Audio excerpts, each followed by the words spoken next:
Hey friends, in today's video we are talking all about the under eye and how to prevent creasing, heaviness, cakiness, and crustiness because nobody wants that. I'm going to be breaking it down into the most common contributors to crusty, dry under eye concealer that creases and how to prevent it. Okay, so let's go ahead and get started. As you can see, I have a full face of makeup on. I was filming earlier today, so this makeup is not super fresh, but I do feel like the under eyes are still looking good. I am going to remove everything though, and we're going to talk through each step. Now, when it comes to the under eye area, I think it's really important to know that it is completely preventable. And this is something that regardless of your age or how much texture you have underneath the eyes, we all struggle with this. The under eye skin is the most delicate. It's the thinnest on the face. It's also the area that we move and show expression throughout the day. So when you have makeup on skin that is thin, drier, delicate, and that moves a lot, these problems are very common, and that is completely fine. But let me show you some things that contribute to just making them look worse and how we can make them look best. All right, so I'm just gonna remove my eye makeup so I don't have anything underneath the eye. I am using these Micellar water wipes, by the way, from BIODERMA. I really like them. They're nice and gentle, and they don't strip the skin or irritate the skin. Okay, let's go ahead and get all that off, get all of that concealer, and get all of that powder and all the makeup. And what we'll do is we'll just come back with our foundation brush to try and kind of make that little transition a little more seamless. We'll go fix everything, but there we go. Okay, so this is what we are left with. Okay, so let's talk first about skin prep. This is where it all starts. We can either choose the right products and prep the skin properly, or we can skip prep or apply the wrong products, and both will yield completely different results. So you guessed it, if you skip skin prep or you use the wrong products, or you don't allow enough time for your moisturizers to absorb into the skin and you go in too quickly with concealer, all three of those are mistakes that would lead to having an under eye area that doesn't look natural and that you will likely see creasing throughout the day or crustiness throughout the day. So you want to make sure that you prep underneath the eye. Now that can be with your eye cream, that can be with your moisturizer, that can be with a serum.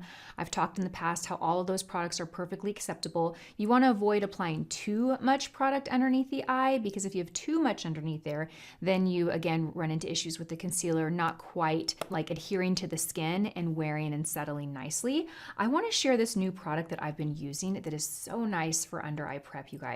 This is the Double Serum Balm Stick. So it's a stick solid, but it's a serum. This is what I would recommend for someone that has really dry eyes, or no matter what you've tried, you just have issues with the under eye looking very dry. I would go to this. Now, typically I can use a serum or a moisturizer and have great results, but on the days my skin is really dry, this is what's gonna do the trick. So what I'm gonna do is I'm gonna apply this underneath the eye, and I'm just going in just like chapstick. Okay, we are applying a nice layer of this.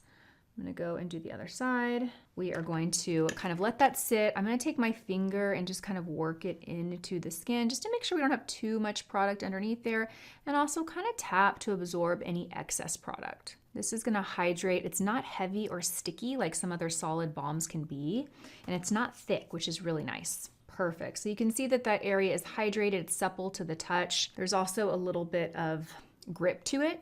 So the concealer is really gonna lay on the skin nicely and wear all day. Now let's talk about concealer. Now, when it comes to applying concealer, we can do a couple things wrong. We can choose a concealer that is way more coverage than we actually need. A lot of us are using concealers that are more full coverage than we actually need. And we can apply way too much of it, okay? And I think that's the most common mistake. I make this mistake myself. It is a very easy mistake to make because concealer by nature is the most pigmented, most concentrated product that you're gonna apply to conceal the face. So much more concentrated than foundations, much more concentrated than like brighteners or color correctors. It is the most concentrated pigment complexion product. So with that in mind, you want to use a very small amount. Now, I always recommend applying a little bit in the inner corner and a little bit in the outer corner, a little there, a little there. Now I'm using the Best Skin Ever formula from the SEPHORA collection. This is a beautiful concealer because it's very skin-like. It's not heavy, it's not drying. Now the trick is finding a concealer that is creamy and hydrating, but you also want it to self-set in a way, because if it stays too creamy and emollient, maybe you're not having a dry looking under eye, but then you run the risk of having concealer that's moving and migrating into fine lines and wrinkles underneath the eye. So it's almost like you don't want a concealer that's too dry, but you don't want a concealer that's too creamy and doesn't set. You really need to find something in the middle. There are so many fantastic options. This is one that I love, and it's pretty reasonably priced at Sephora, so love this one. If you're looking for a full coverage concealer, some that I love are the Hourglass. If you're looking for something a little bit more lightweight and sheer, I love the Say Beauty. So those are just kind of 3 go-to for you. The Say Beauty for light sheer coverage, the Sephora for kind of middle of the road, and then the Hourglass for like full coverage. Then what you're gonna do is you're going to take your concealer brush. Now I love the Angie Hot and Flashy A506 because it's the perfect size. I also love the BK Beauty Nikki LaRose N14. That is also a really great one. But this is where it comes down to blending this out in your application process. So we've talked about skin prep. We've talked about choosing the right formula and not over applying. What I do want to touch on too is long gone are the days of drawing a triangle under the face and having a ton of product there. It's just unnecessary. And while it may translate to be pretty on camera or in content, I can guarantee you in real life, if you were talking to someone that had their concealer applied that way, it would be distracting because all you would see would be makeup on their face. It's just too heavy for most of us. So apply a little bit in the inner corner and outer corner. Now, just because we've applied it here doesn't mean I'm not going to get coverage here. What I'm going to go and do is I'm going to take my concealer brush and I'm going to start by tapping the product. And as I'm tapping, I'm moving my brush so that I'm now spreading this product to meet the outer corner. So I'm getting that coverage under the entire area of the eye, but I'm making a small amount of product spread and do all the work because it can. I don't need to take a big swipe under the entire eye. And the reason I like to do the corners is because the inner corner is typically where we have the most like discoloration or darkness or hollowness is right here. And then the outer corner, by doing it here, it helps you lift the eye. So if you can concentrate the most product here and here, you're gonna get an open, bright under eye that looks more lifted. Just take your time to tap. Now, I'm not completely blending this out. I'm gonna go and I'm gonna kind of dry clean my brush, wipe it on a little paper towel or dry tissue, and then go and do the other side. Then I will go back and completely blend out. By allowing it to kind of self-set and dry down a little bit before you completely dry it, you're allowing it to get the most coverage with little product. And I can already tell things look so smooth because of having that balm stick down below. And again, you don't absolutely need this product. It can be any, serum, moisturizer. The key is just applying it shortly before you apply your makeup, but allowing some time for your skin to absorb the product. Like if I were to apply a heavy moisturizer and then go immediately in with concealer, I'd end up with a sloppy mess. So give it some time to absorb, but not too much time. For example, don't let an hour pass. Now that we have most of the concealer blended out, I'm gonna go back and I'm gonna finish off the blend. This is very important. Take your time here. Look up so that you kind of slightly stretch the skin down below. Again, that skin is so delicate and there's tiny little fine lines there. We want to stretch the skin, look up, raise the brow, and tap, tap, tap so that your brush is getting into every little corner and basically blending out, but also picking up any excess product. I've always said this, but I don't care what the marketing claims are on a concealer. If you use any concealer and apply it the wrong way, it can crease. It has the potential to crease. Even my favorite concealers that I've told you are the holy grails, they will crease if I do not apply them correctly. So remember that. A lot of the times it's not the product, it's the application. Okay, perfect. So now we have nice concealed under eyes and I'm looking in the mirror. I feel like I have a good under eye. I definitely need to clean up this blush, but we'll do that later. Everything looks great, concealed. We definitely need to go in and set the under eye now. And this is also the next part of having a smooth under eye and the mistakes that you can make. Choosing the right powder. Just like we talked about with concealer formulas, you want to find the right powder. And with powder, you definitely want to use lighter, more finely milled. What does that mean? It means a powder that's very light and sheer and weightless, okay? So let me show you some good examples of setting powders and some examples that I would say would be too heavy for underneath the eye. Okay, one of my favorite loose powders that's very reasonably priced is the Sephora Blur It powder. This is the pink shade, so it's a little brighter. This is very lightweight, very sheer, and it has a brightening benefit to it too. That pink works kind of like a color corrector, so it'll brighten and slightly neutralize any darkness that you still might see. Now for this, I like to go in with a 114 brush. This is a concealer and a powder brush on either side. So I'm going to use the dark fibers for the powder. And I'm just going to load the brush up. I have it pretty well not saturated, I guess. It's a dry product, but I have it pretty well loaded.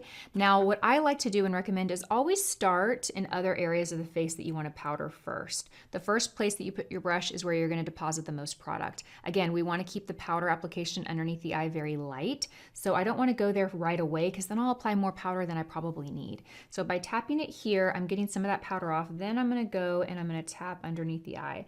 And if you notice, I'm tapping, I'm not sweeping, I'm not rubbing or swiping back and forth, I'm just tapping. What that's doing is it's allowing me to set that concealer product without moving it around or disrupting it.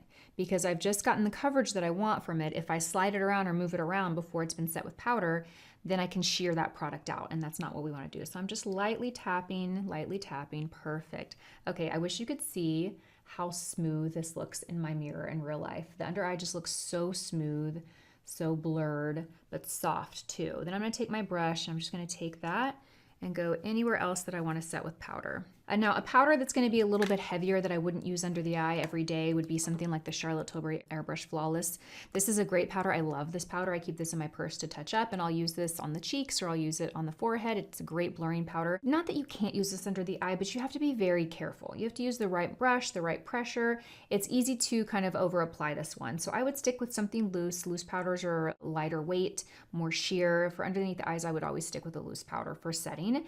And then again, this is a great touch-up powder. Same thing goes with like the Creases powder or the SEPHORA baked powder. I love these both. You guys have heard me talk about how much I enjoy these products, but they wouldn't be my go-to for underneath the eye. Now, with that said, have you seen me in a video maybe use this under the eye? You might have.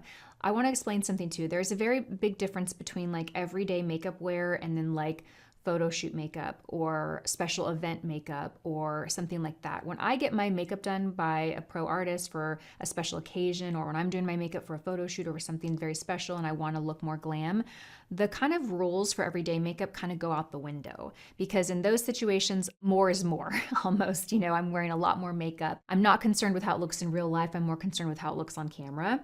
So I just want to say that, because if you're like, but Lisa, I'm confused. I saw you use this underneath the eye for this or that. That is why. So keep that in mind. This video really applies to the everyday daily wear makeup tips and tricks, okay? So loose powder, light application, and always start in the center of your face first, and then go and set underneath the eyes after you've gotten about 50% of that product off the brush. Okay, so let's go and touch up the blush, touch up the rest of makeup, and I'm gonna come back for the last and final step in having a perfect flawless under eye. Okay, so we've touched up and fixed the blush. The last step we can do when we are done with our entire face makeup, look up or take your mirror and actually kind of tilt your chin down and look up. See if you see any creasing. I don't really see too much, but you can take a small eyeshadow brush that's clean. This is a large fluffy crease brush, and you can just go right underneath it and just buff out any little areas where we might have some product, whether it's concealer or powder, trying to settle. Just kind of buff it out, this last little step. You can also use your knuckle. If you don't have a brush, just kind of look up and place your knuckle right in that area and just kind of put a little bit of pressure.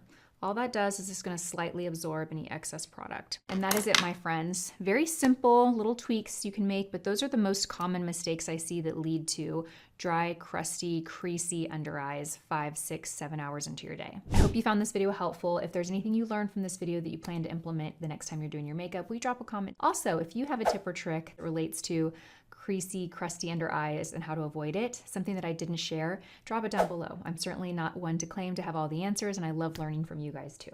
Thanks for watching this video. I hope you enjoyed it, and I will see you in my next one. Bye.